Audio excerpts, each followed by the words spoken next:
What I think I'm actually going to do is take House File 2610 first and just make that go in that order. And I'm just going to do this from this chair. So I'm moving House File 2610, put it before the committee. And then in addition, I am moving the DE3 amendment to put the bill in the form that I wish for discussion as our Education Finance Division report or Education Division report. And so what I guess I would ask is for approval of the DE3 amendment. It'd simply be amending the bill, putting in the author's form, and then again we'll get a walkthrough of that DE3 amendment, testimony tonight, and then the amendments on Thursday. So any discussion on that author's amendment DE3 at the moment? And then hearing none, all in favor of approval to put the bill in the form that I wish with adoption of the DE3 amendment, say aye. Aye. Any opposed? Okay. So House File 2610 now has the DE3 amendment attached to it. It's been amended in that way. And so what I'd ask is for our House research staff to walk through the amended House File 2610 and so members can understand what is in it. And that really, again, is the purpose for this morning. It's just for our understanding. And I'll also note, members, there is a concordance document that discusses where some of the provisions in the delete all come from some various bills. Okay, please, Mr. Burris. Mr. Chair and members, so I'll start with going briefly through the sections, and then Ms. Adrians from House Fiscal will touch a little bit more on the spreadsheet and the numbers, which is in the appropriation section, which is the last section in the delete all amendment. So moving through it, section 1 is a provision from Representative Richardson's House File 1785, and this would modify pupil dismissal requirements so that a child who's participating or enrolled in a pre-kindergarten program would not be able to be dismissed. Then section 2 establishes licensure requirements for those providing instruction to groups of children in various early education type programs.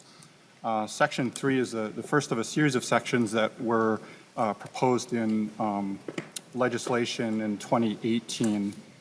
This section establishes that age-appropriate measures would need to be utilized in the VPK program. Section 4 is one of a number of Department of Education finance and policy proposals for this year, and this addresses fee setting when a child has mixed delivery, so services that's a combination of scholarship or VPK along with other services, and provides for clarification on when fees could be imposed. Section 5 is actually coming from a couple of different bills that have been heard by the committee, and the essence of this is to split the VPK grouping so that Minneapolis and St. Paul are separate groups. And then there's also a clarification around the allocations. Section 6, now I'm on page 6 of the delete all, also comes from a couple of bills that have been heard on in committee on VPK and School Readiness Plus and Department of Education proposals. And this establishes that the VPK and School Readiness Plus number of slots would continue at the level that it's set for fiscal year 18, instead of that slot number dropping down. It had been temporarily increased for 2 years and was set to return down to a lower level. Section 7 is the first of a series of sections on early learning scholarships. And this has a couple of pieces to it. One is to modify income verification requirements. And then the next piece is somewhat potentially a larger policy discussion or substantive change on page 7, at the top of page 7.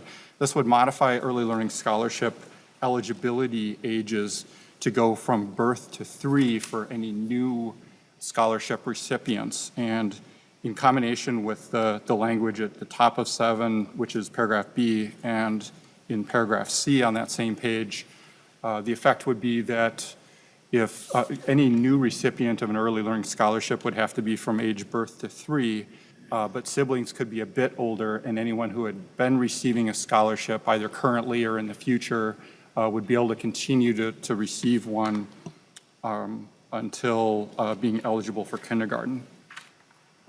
And then, Mr. Chair and members, Section 8, also on page 7, makes a couple of modifications. One is on when developmental screenings are required for early learning scholarship recipients. It also eliminates a limitation on the pathway to number of slots that can be established. Section 9 removes some obsolete language. Section 10 is another proposal from the Department of Education. This would establish a new early learning scholarship account and provide for transfers and a statutory appropriation so that appropriations for early learning scholarships would shift over to this account in the Special Revenue Fund and would provide for ongoing use of those dollars rather than canceling back to the general fund. This also establishes a standard or a set amount of $950,000 annually for administrative costs of the department, which historically had been established in riders as part of the early learning scholarship appropriations. And then Section 11, and just sort of jumping back to the House files where this comes from, these last few sections have been kind of a combination. There are 3 different House files that have some parts of these various proposals, so sort of looping through House Files 2463, 1230, and 1590, essentially. Section 11 makes a conforming change on the calculation of pupil units for School Readiness Plus program, which would in effect continue under the bill. And then sections 12 and 13 come from both Department of Education and a standalone bill from Representative Herr on allowing for background checks to be performed by the Department of Human Services for tribal organizations as well as Head Start programs. Section 14 is another conforming change on the pupil unit calculation. And then Section 15 is a modification from a proposal on early childhood education quality and coordination. A number of those provisions are not in the delete all. And this section modifies what had been originally proposed as a working group to instead be a legislative report that would direct the Commissioners of Education and Human Services to look at coordination between the child care assistance programs and early learning scholarship program. That report would be due February 15th, 2020. And then, Mr. Chair and members, Section 16 contains the appropriations. One thing of note, in general, both this delete all and the delete all for the HHS division report show appropriations that are reflective of changes from base. There is one exception to that, which is the early learning scholarships. The spreadsheet that Ms. Adrians will get to will show the change over base. The appropriations here, so that members are aware, is actually the full amount that would propose to be appropriated. So it's the change as well as the base coming in. And that is subdivision 2 on page 13, and it's the first of the appropriations. The other appropriations are coming from first a proposal from Representative Richardson on providing funding for the Metro Deaf Charter School, in effect. This is a modification from the original proposal so that it would provide for grants of $100,000 each year in the biennium and ongoing. Subdivision 4 is an appropriation for Reach Out and Read Minnesota. This is a proposal from House File 2111 from Representative Katiza Watun, And then subdivision 5 contains appropriations for a college savings account program in St. Paul. This is a proposal from Representative Herr. Ms. Adrians. Thank you, Mr. Chair and members. If you will look at, there's a one-page tracking sheet in your packets or on top of your packets. And what this does is just shows the cost of all of the provisions in the delete all amendment.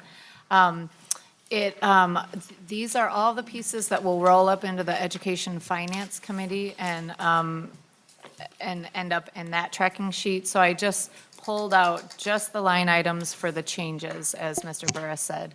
So on the very top line, line 11, it shows general education and other programs. The voluntary pre-K piece that maintains the existing slots that were distributed in for fiscal 2019. This is the total cost of making that change. For voluntary pre-K, the funding gets distributed among several different programs. And so the total cost in the first biennium of doing this provision is just over $47 million. And if you'll notice the table that's below this top table where it starts with line 31, this shows how that $47 million is distributed through different programs in the education finance budget. And then the other early education provisions, so these are in the top table starting on line 14. So the College Savings Account Program, this is $250,000 in 2020 and 2021 only. It's not ongoing in the tails. The Early Learning Scholarships, as Mr. Burris said, the base for this program is about $70 million per year, and what this line shows is just the additional funding that this delete all bill proposes.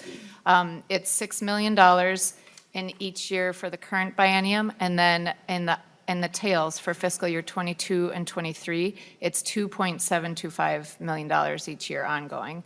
And this will be a transfer to a special revenue fund, as Mr. Burris noted.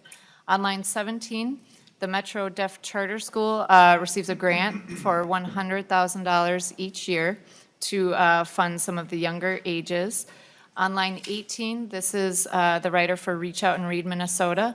The amount is $105,000 in 20 and $100,000 in 2021, and it is only in the first biennium. This is not an ongoing into the tails program. And that's all, Mr. Chair.